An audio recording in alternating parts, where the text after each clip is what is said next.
Dans les aéroports du monde entier, il se passe des choses.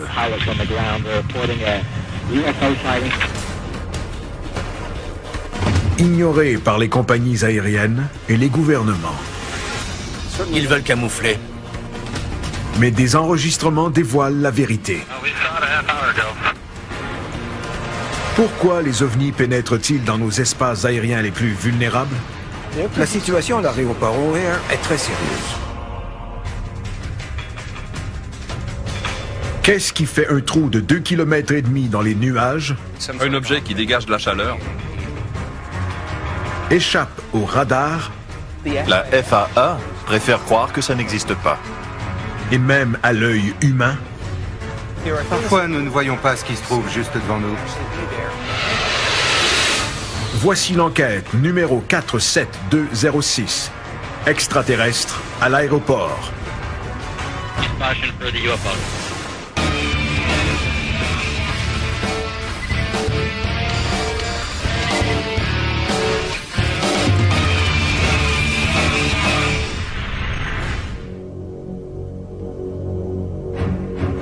« 7 novembre 2006, 16h15. L'aéroport international O'Hare de Chicago est très achalandé. On compte environ 100 départs et 100 arrivées à l'heure. Un objet semble toutefois avoir échappé à la toile virtuelle des radars et des contrôleurs aériens qui enveloppent l'espace aérien chargé.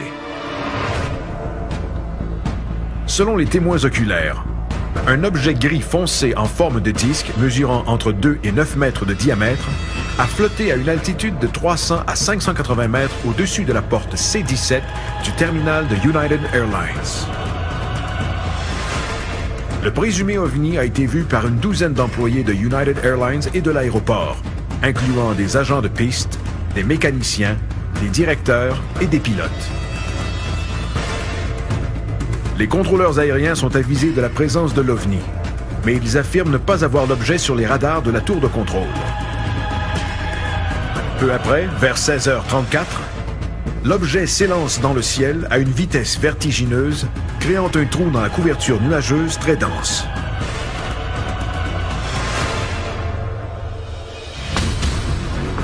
À ce jour, la United Airlines et la FAA prétendent qu'il ne s'est rien passé d'inhabituel le 7 novembre. Il est très étonnant que ce qui s'est passé cet après-midi de novembre n'ait jamais été rendu public. Tout le monde balaie l'incident sous le tapis.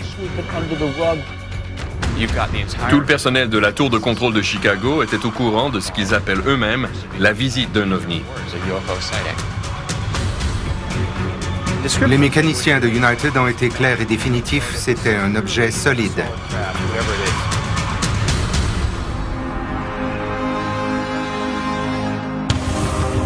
Au sol, à Chicago, Pat Oskert cherchera des détails sur cet ovni et sur la manière dont l'histoire est devenue publique. On doit envisager la possibilité qu'un objet flottait vraiment au-dessus de l'aéroport. Ted Ackworth volera en mission pour savoir comment un disque ou tout autre objet peut échapper au radar d'un des aéroports les plus achalandés au monde. J'ignore comment un avion conventionnel peut voler dans cet espace aérien sans être détecté. Bill Burns se penchera sur les répercussions liées à la sécurité. Parfois, les gens sont tellement craintifs qu'ils préfèrent nier. Mais la situation à l'aéroport O'Hare pourrait être très sérieuse.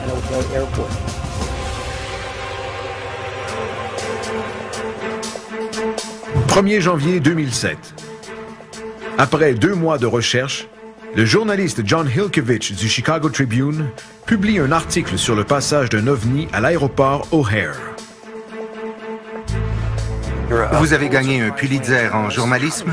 Pourquoi avez-vous choisi de parler de cet ovni? C'était effectivement un sujet tout nouveau pour moi. Et c'est d'abord Peter Davenport, du National UFO Reporting Center, qui m'en a parlé en novembre 2006, peu après l'incident à O'Hare. Nous avons rapidement éliminé la théorie du canular. Les employés de United Airlines sont tous des professionnels de l'aviation, des agents de piste au directeur. Et ils croient avoir vu quelque chose d'extrêmement inquiétant du point de vue de la sécurité au-dessus de l'aéroport de O'Hare.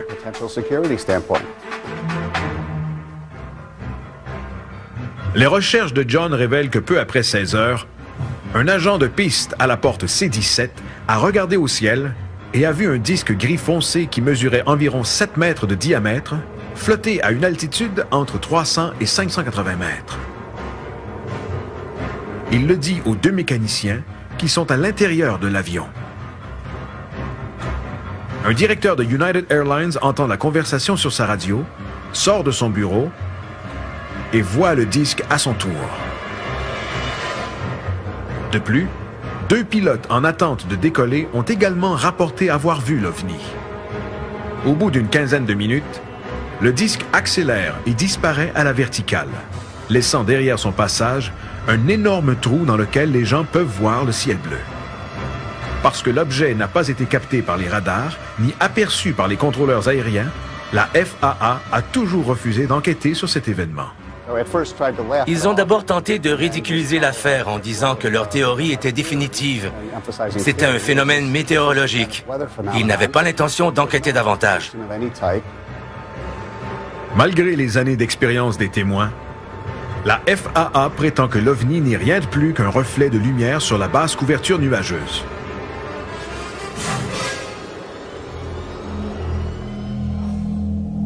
Pourquoi la FAA ignore-t-elle ces témoins crédibles?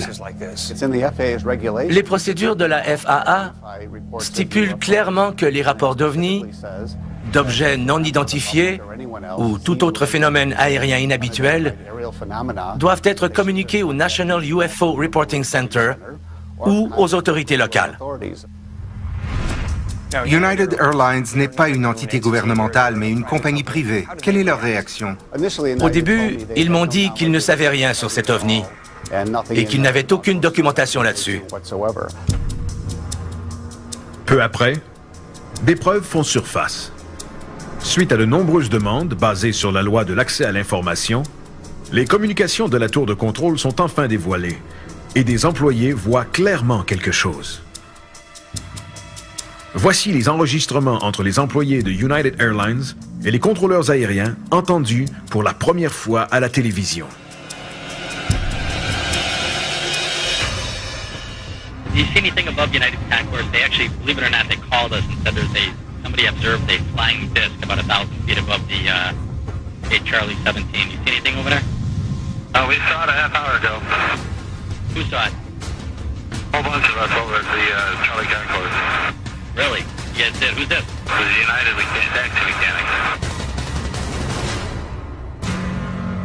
Selon John Hilkovich, les employés de United Airlines ont apparemment été sommés par la compagnie de ne pas parler de l'incident. En suivant cette piste, il téléphone à une porte-parole de United qui lui dit « Je crains que mes employés ne parlent de cela parce que nous ne les avons pas autorisés à le faire, et ce n'est pas notre intention de les autoriser. » Aucun employé ne voulait voir son nom dans les journaux parce qu'il craignait des représailles. Les enquêteurs tentent de rencontrer des employés de United Airlines, mais la réponse est souvent courte et polie. Merci pour l'invitation, mais nous devons la décliner. La FAA et United Airlines sont-ils complices? Ils veulent camoufler quelque chose. Ont-ils inventé une histoire derrière les rideaux? Je n'en sais rien.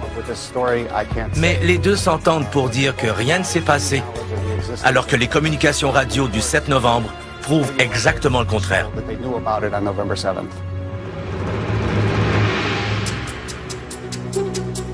Enregistré le 7 novembre, ces conversations entre la tour de contrôle et les employés de United Airlines révèlent l'histoire complète et montrent le scepticisme des contrôleurs aériens qui s'estompe peu à peu.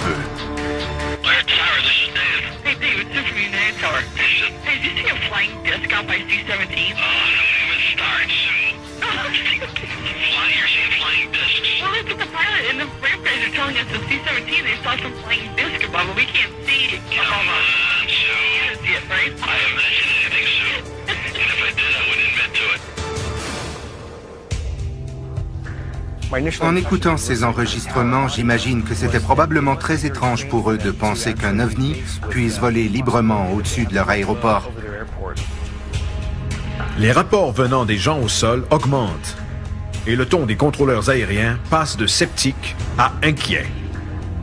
Some of our pilots on the ground were reporting a UFO sighting at 1,000 feet from the seaside of the airport. Did you guys hear anything about that? You know what, the Raptor called me, I want to say about 10, 15 minutes ago. We have not seen anything up here. Okay. But we will surely keep an eye out, that's for sure. We're listening. On écoute l'incident. Les vraies voix des vraies personnes dans la tour parlent aux employés de United qui disent avoir vu ce jour-là un ovni au-dessus de leur tête.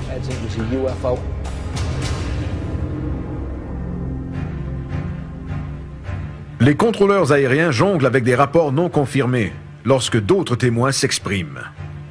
Somebody observed a flying disc about 1,000 feet above the gate Charlie 17. You see anything over there?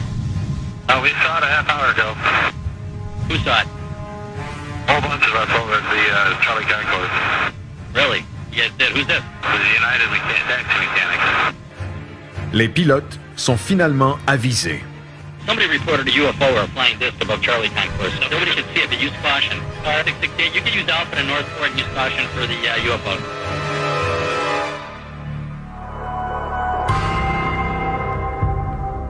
L'incident à O'Hare n'est pas le premier du genre à survenir près d'un aéroport. En 1978, à l'aéroport international McCarran de Las Vegas, des piétons et un pilote ont vu un objet en forme de disque muni de lumière blanche très éclatante. En 1997, au-dessus de l'aéroport JFK à New York, un 747 de Swiss Air a évité une collision de justesse avec un objet cylindrique éclatant qui volait à grande vitesse. Un groupe a effectué une enquête approfondie sur l'incident du 7 novembre, le NORCAP, le Centre d'aviation nationale sur les phénomènes anormaux. En tant qu'organisme, le NORCAP ne s'adresse qu'aux pilotes et aux contrôleurs aériens qui rapportent avoir vu des PAN, ou phénomènes aériens non identifiés.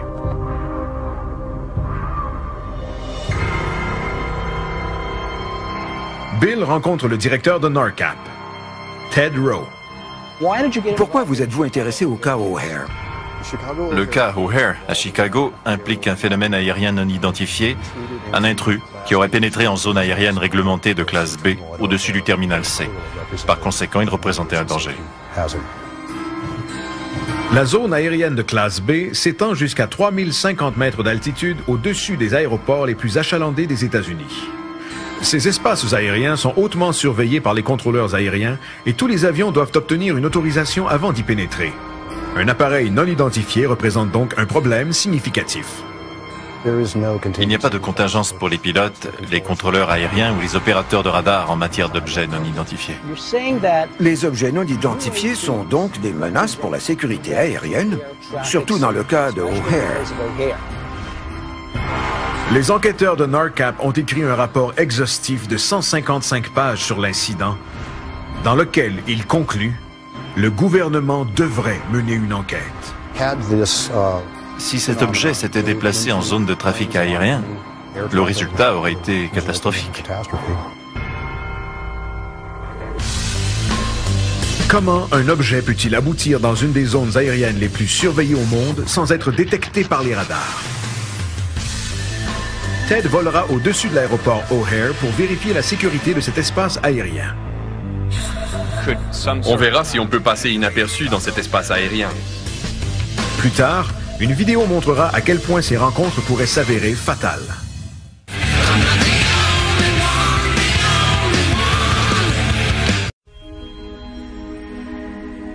L'équipe est à Chicago, en Illinois, pour enquêter sur un ovni en forme de disque qui aurait été vu par des employés de United Airlines le 7 novembre 2006 à l'aéroport international O'Hare.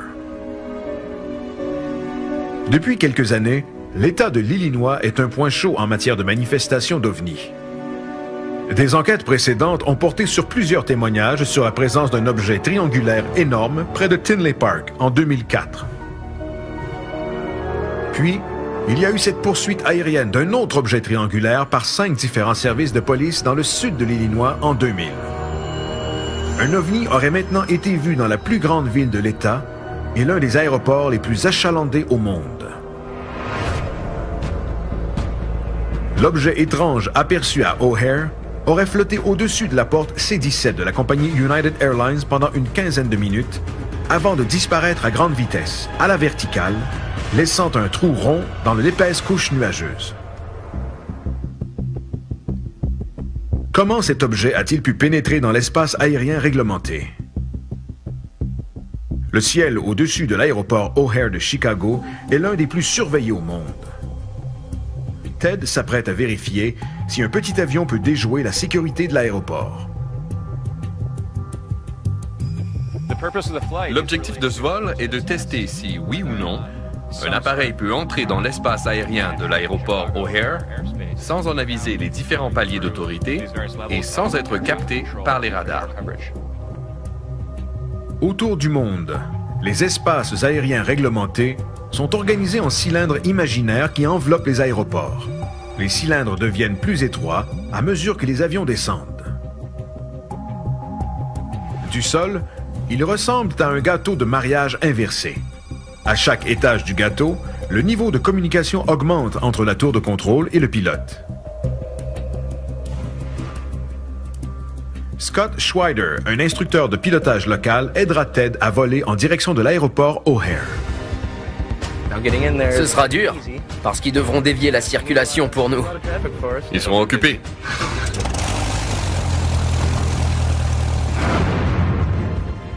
Ted décollera de l'aéroport Executive de Chicago, situé à environ 16 km au nord de O'Hare.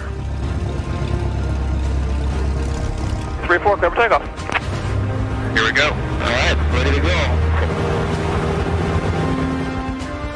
Après avoir reçu l'autorisation de décoller, Ted monte à 915 mètres d'altitude, à la base du 3e étage.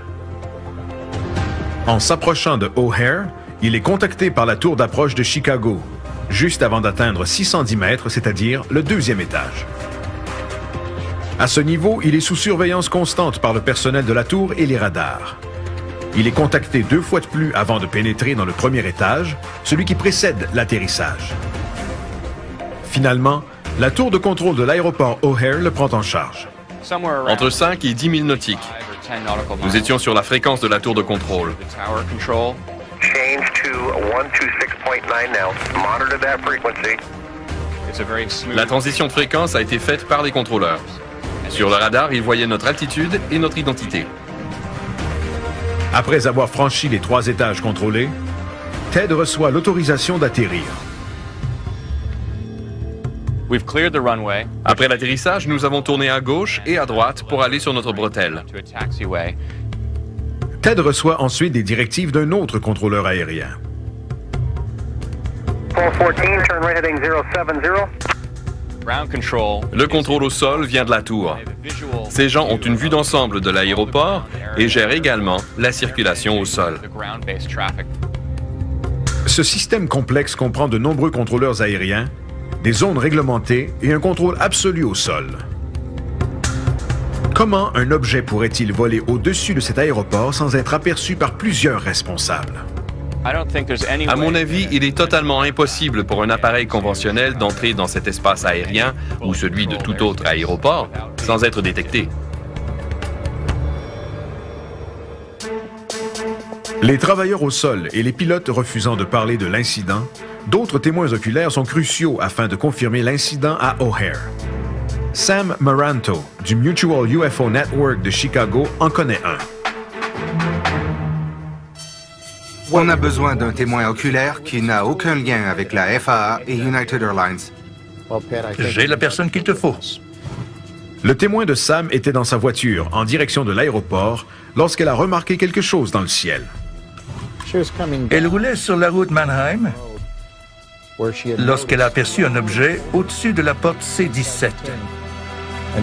Elle a rapidement garé sa voiture dans la zone internationale et est sortie de son véhicule avec une amie qui l'accompagnait.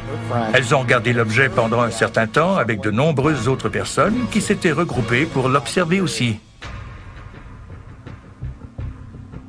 Cette dame, connue sous le nom de Madame J.H., a décidé de parler après avoir lu l'article de John Hilkovich dans la Tribune. Elle a demandé l'anonymat, mais a accepté d'accorder une entrevue enregistrée à Sam. Pour sa protection, sa voix a été modifiée. At the point when I first saw it, it was straight ahead of me, slightly to the left, and just sitting there. Didn't in any way look like a plane. It seemed very much to absorb and take on the colors of its surroundings. Selon sa description, il était donc difficile à voir. Cette description sous-entend que l'OVNI se confondait à l'atmosphère, ce qui rappelle un autre incident du genre survenu à Paris en 1994. Un commandant d'Air France a également vu un disque qui se serait dématérialisé devant ses yeux. Est-ce une autre manifestation d'un OVNI muni d'une nouvelle technologie furtive?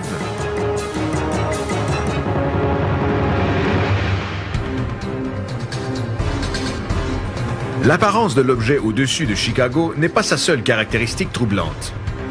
It went from just a dead zero to just God only knows what instant velocity. I mean, it just went, and people gasped, and a couple people totally squealed when it took off. Les réactions.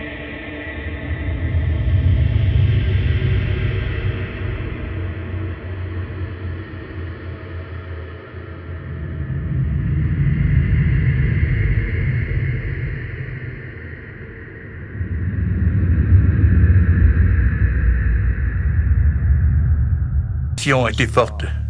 Des gens ont même crié. Qu'est-ce qui peut faire ça? It was very obviously not cloud.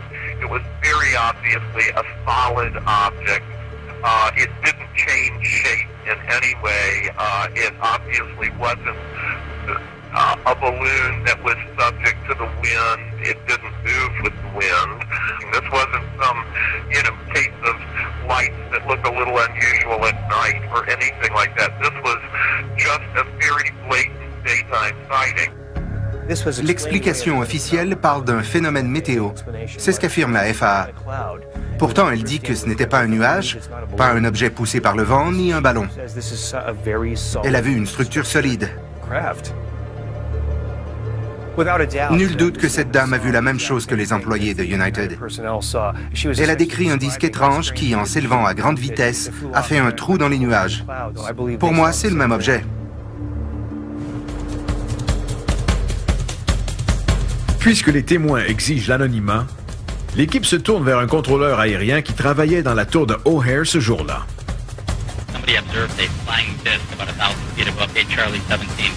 Il parle pour la première fois à la télévision. Les employés de United ont vu un objet étrange.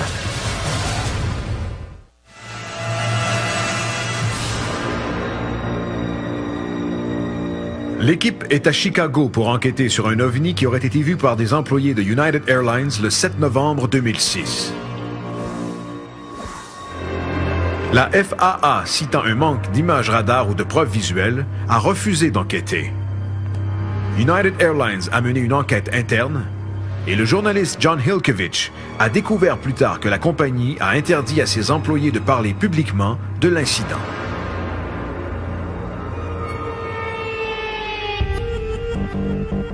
Pat et Bill ont entendu les enregistrements de la tour et rencontrent maintenant Craig Bursick, un contrôleur aérien depuis 22 ans, dont 18 ans à l'aéroport O'Hare. Le 7 novembre 2006, Craig était responsable de la circulation au sol. Il parle à la télévision pour la première fois. Sur l'enregistrement, Craig demande aux autres pilotes s'ils ont vu un OVNI au-dessus de la porte C-17. Go ahead.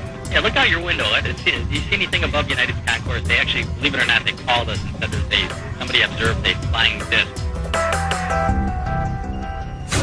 Comment ça a commencé pour vous? Mon superviseur a répondu au téléphone et il a ensuite déposé pour crier à tout le monde qu'un employé de United Airlines était en train de lui dire qu'un objet étrange survolait le terminal. Il nous a demandé si nous avions aperçu quelque chose d'anormal ou si des hélicoptères volaient au-dessus de l'aéroport et nous avons répondu par la négative. Même s'il ne voit rien au-dessus de la porte en question, Craig contacte d'autres pilotes qui volent à l'endroit mentionné. Somebody observed a flying disc about 1,000 feet above the Charlie 17. You see anything over there? Un avion régional est égaré du côté opposé du terminal de United Airlines et je suis allé voir ce pilote pour l'informer que j'avais reçu un appel d'une personne qui avait vu quelque chose d'anormal. Il ne voyait rien, il n'avait rien vu et il était là depuis 20 minutes. Leur conversation est alors interrompue par un agent de piste qui déplace un avion vers le terminal. We saw it a half hour ago. Who saw it? A whole bunch of us over at the Charlie Concourse. Really? You guys did? Who's this? The United taxi mechanics. Qu'avez-vous fait avec ces informations contradictoires? Comment les avez-vous traitées? Si nous avions vu l'objet comme eux, la situation aurait été différente. Mais on n'avait rien vu et il y avait bien 15 personnes dans la tour de contrôle à ce moment-là. Des contrôleurs, des superviseurs, des responsables de la circulation. Et la tour est conçue pour que nous voyions tout ce qui se passe. C'est notre travail d'assurer la sécurité. On a une vue à 360 degrés. Et le seul endroit qu'on ne voit pas est directement au-dessus de la tour. Selon le rapport de NARCAP sur l'incident de O'Hare, la conception de la tour comporte une faiblesse. Selon les calculs de NARCAP, les contrôleurs aériens placés près de la console et face à la porte C-17 ont une vue verticale débutant à environ 30 degrés en raison du toit suspendu qui bloque partiellement la vue. Vers le haut, ils peuvent donc voir jusqu'à un maximum de 550 mètres au-dessus du sol. Le rapport de NARCAP dit que l'objet se trouvait à une altitude d'environ 580 mètres et que vous ne pouviez pas le voir de la tour. Qu'en dites-vous? C'est faux. La tour et le terminal de United sont directement devant la tour de contrôle et à l'opposé se trouvent deux pistes. J'aurais vu un objet au-dessus du terminal de United. Par curiosité, si vous l'aviez vu, qu'auriez-vous fait? Nous aurions cessé les départs et les arrivées et mis les avions en attente, mais nous n'avons rien vu. Il n'y avait rien à enquêter et ça n'a eu aucun impact sur nos opérations. Selon Craig, l'incident est dû à un phénomène météorologique. Je ne dis pas qu'ils n'ont rien vu, mais c'était fort probablement un reflet naturel. C'était la brunante et les pistes avaient été mouillées toute la journée. Il y a des centaines d'avions, tous munis de phares clignotants, et le terminal de United est en vert, ce qui cause énormément de reflets. Apparemment, Craig croit qu'il ne s'est rien passé d'anormal. Mais j'ai discuté avec John Ilkovich qui a parlé avec des témoins oculaires au sol. Des témoins très crédibles et expérimentés. Ils ont tous dit que c'était définitivement un objet solide. Alors, que dois-je comprendre?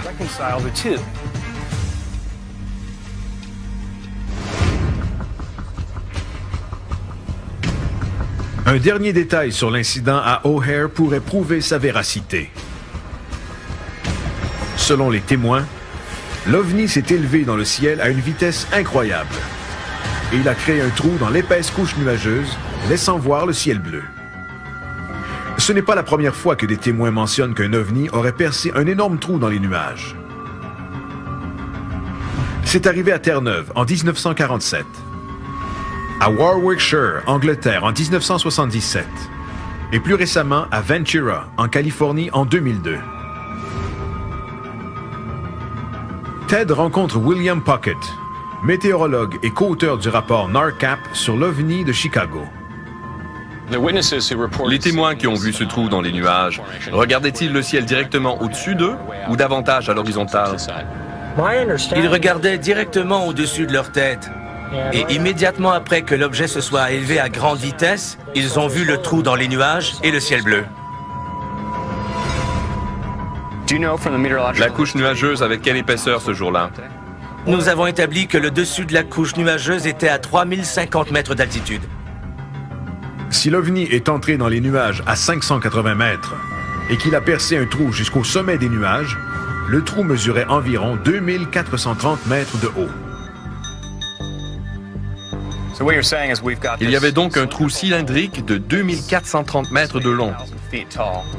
À votre avis, quel type d'énergie peut percer un tel trou dans les nuages? Ce niveau d'évaporation en 1 ou 2 secondes exige une quantité d'énergie astronomique. Selon certains calculs, 100 mégawatts de puissance sont nécessaires afin de créer suffisamment de chaleur pour percer un trou aussi haut.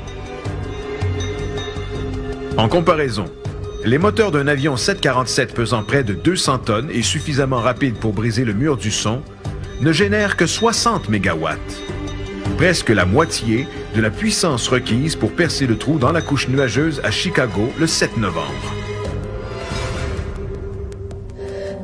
Il y a deux façons d'introduire de la chaleur dans une telle colonne de nuages. D'abord avec un objet qui génère une chaleur intense en montant. Ensuite, grâce à la vitesse d'un éclair et une impulsion électromagnétique qui réchaufferait la colonne en question. Ce sont les deux seules explications possibles si l'on tient compte de la vitesse à laquelle le trou a été percé. Avec les capacités de l'objet à échapper au radar, à se confondre avec les couleurs qui l'entourent et à percer un tunnel vertical de 2430 mètres de hauteur dans des nuages épais, il est clairement muni de caractéristiques extraordinaires. L'incident de O'Hare n'est pas le seul relié à un ovni sophistiqué qui serait entré dans un espace aérien soi-disant sécuritaire. Une vidéo authentifiée montre un objet en flammes frôler un avion commercial au Japon, mais l'équipage n'a apparemment rien vu. Comment les ovnis peuvent-ils devenir invisibles au-dessus des aéroports? Est-ce qu'un objet filmé peut être invisible à l'œil nu? Bien sûr.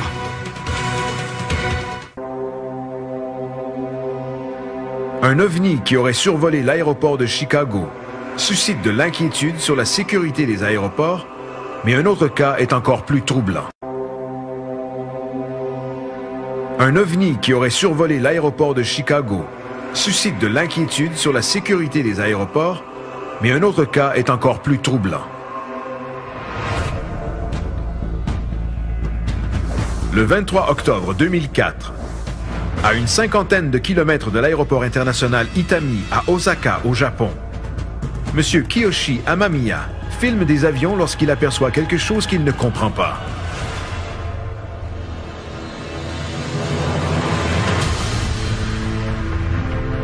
Ces images n'ont jamais été présentées au public ni à la télévision. L'objet qui semble embrasé se dirige tout droit sur cet avion commercial et passe dangereusement près de l'aile gauche.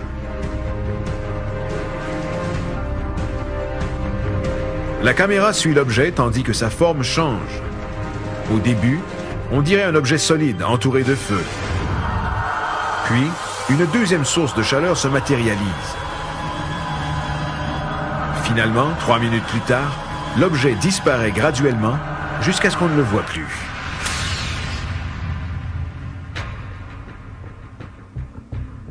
L'objet est clairement visible dans le viseur de la caméra. Mais lorsque l'homme qui filme tente de le regarder sans la caméra, il ne voit rien. L'objet est invisible à l'œil nu.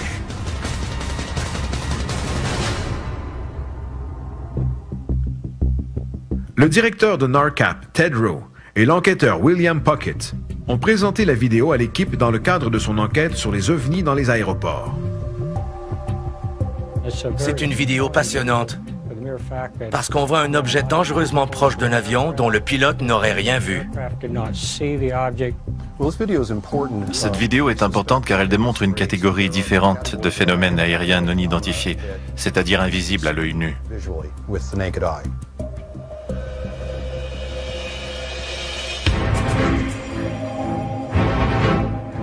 Ce n'est pas la première fois qu'un objet invisible à l'œil nu apparaît sur film. Une enquête précédente s'est penchée sur des images filmées du bureau du shérif de Volusia County, en Floride, montrant un objet en forme d'haltère sur une vidéo infrarouge.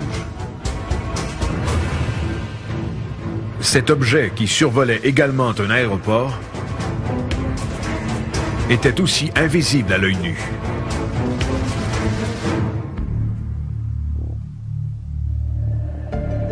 Quel type de technologie peut rendre un objet volant invisible?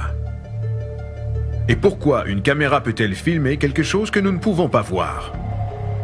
Pour en savoir plus, Pat et Ted rencontrent Peter Morse du service de physique du Santa Monica College. Je cherche des réponses scientifiques. Est-ce qu'un objet filmé peut être invisible à l'œil nu? Bien sûr. La lumière visible fait partie du spectre électromagnétique et nous n'en voyons que des parcelles. Mais il y a d'autres éléments du spectre électromagnétique comme les rayons gamma, les rayons X, les ondes radio et les infrarouges. Nos yeux sont incapables de voir certains de ces éléments et cet objet en faisait peut-être partie. Ici, on se sert d'une caméra comme celle-ci. Elle n'est pas identique à l'œil humain, alors elle peut percevoir des choses que l'œil humain est incapable de voir. Ted croit que l'objet filmé au Japon était visible à la caméra et non à l'œil nu du caméraman parce qu'il émettait probablement des infrarouges.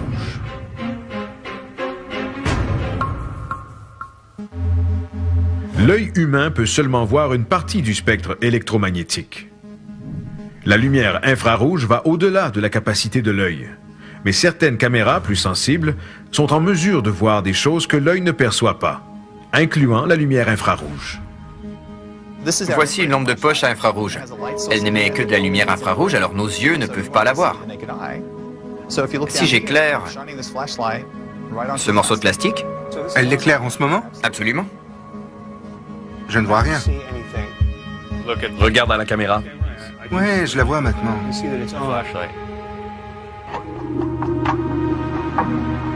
L'infrarouge est utilisé dans plusieurs technologies différentes. Les militaires se servent de lasers à infrarouge pour guider les missiles à tête chercheuse thermique. La NASA l'utilise pour transmettre de l'information à travers des milliers de kilomètres dans l'espace. On peut donc se poser la question suivante. Si l'objet dans la vidéo du Japon émettait une lumière infrarouge, était-il capable de projeter une forme de communication ou d'armement? Si oui, cela représenterait une menace sérieuse, particulièrement près des aéroports. Nous ne pouvons pas voir certaines choses, mais elles sont tout de même là. Et ça signifie qu'il y a un lien définitif entre cette vidéo du Japon et l'objet vu au-dessus de l'aéroport de Chicago.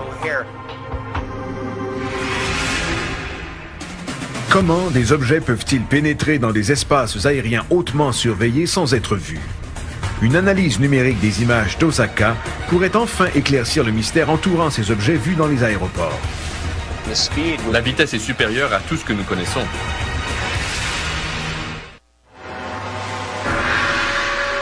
Plusieurs employés de l'aéroport international O'Hare de Chicago ont vu un objet en forme de disque, mais les contrôleurs et les radars de la tour n'ont rien vu. Une sphère lumineuse a été filmée dans le ciel du Japon, frôlant dangereusement un avion, mais elle est invisible à l'œil nu.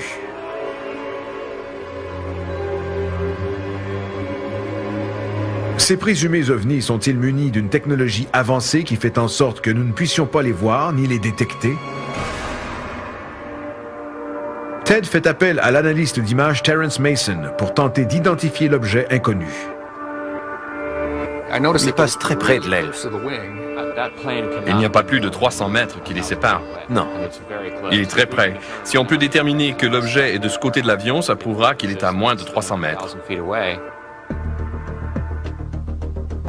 Terrence isole, rehausse et zoome le bout de l'aile le plus possible. Mais l'image n'est pas concluante. Selon ce que je vois, il est derrière l'aile. Qu'en dis-tu? On dirait que l'objet est entre nous et l'avion. Mais manifestement, on n'obtiendra pas plus d'informations avec cette image. Ne sachant pas où se trouve l'objet exactement, il tente de calculer sa vitesse afin d'obtenir plus d'indices. Je vais d'abord stabiliser l'espace autour de ce gros avion, afin d'isoler l'objet. Et ce sera plus facile d'évaluer sa vitesse relative dans l'image. L'image stable fait paraître l'avion totalement immobile dans le ciel. La trajectoire et la vitesse de l'objet, alors qu'il passe près de l'avion, peuvent maintenant être calculées. En une seconde, il semble parcourir la distance de 2 longueurs d'un bout de l'aile à l'autre, c'est-à-dire entre 100 et 120 mètres par seconde, ce qui équivaut à 800 km à l'heure.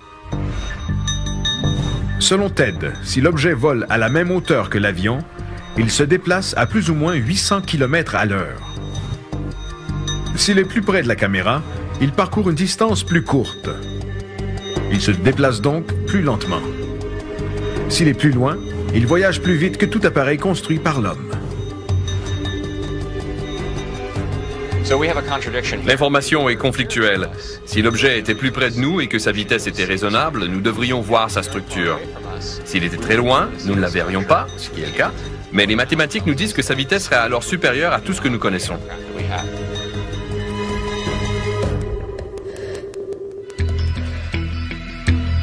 Terrence peut également prouver que l'objet s'éloigne de la caméra.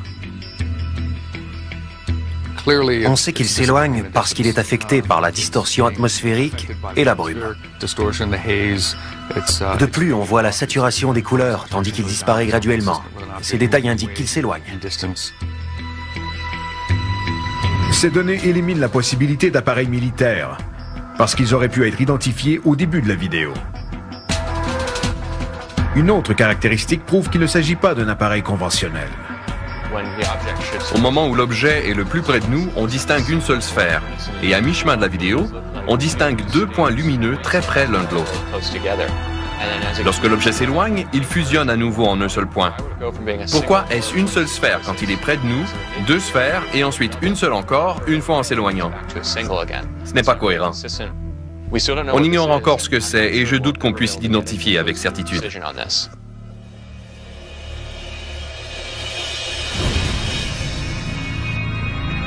À Chicago et au Japon, l'identité de ces objets demeure incertaine. Le premier échappe au radar et sa puissance, supérieure à un appareil 747, peut percer un trou dans une épaisseur de 2430 mètres de nuages, alors que l'autre est invisible à l'œil nu et volerait à une vitesse encore inconnue de l'homme. Si de telles technologies ne peuvent pas être identifiées, quelles sont les répercussions dans nos espaces aériens? Bill rencontre Nick Pope, un ancien membre du ministère de la Défense britannique, qui était en charge des enquêtes et des recherches sur les ovnis pour le gouvernement britannique. Peu importe ce que sont ces ovnis ou si vous êtes sceptique ou croyant, si un objet non identifié vole dans un espace aérien contrôlé et réglementé, ça devient une question de sécurité nationale.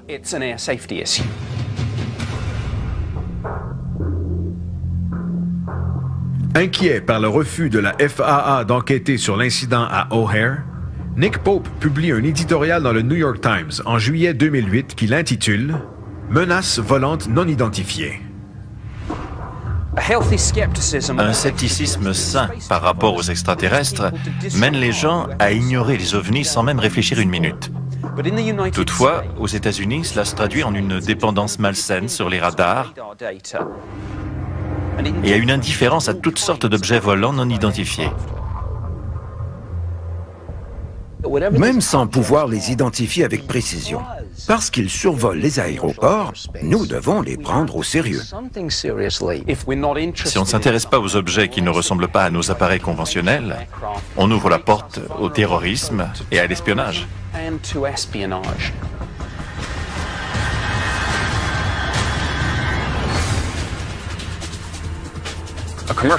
Un avion de ligne qui entame son approche finale est au stade le plus crucial de son vol. Et si quelque chose interférait ou le frappait à cette étape du vol, le danger serait extrême. Si les pilotes et le personnel au sol, qui sont responsables de la sécurité des appareils, voient quelque chose d'anormal dans le ciel, leur témoignage ne devrait même pas être contesté.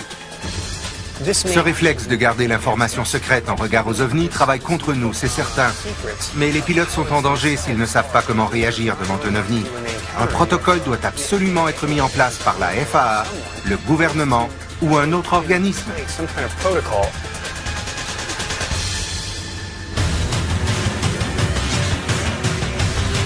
Tandis que le phénomène des ovnis continue à être nié, leur capacité technologique semble escalader. Sans politique en place ni enquête sur ces événements, comment pouvons-nous vraiment nous sentir en sécurité dans notre ciel?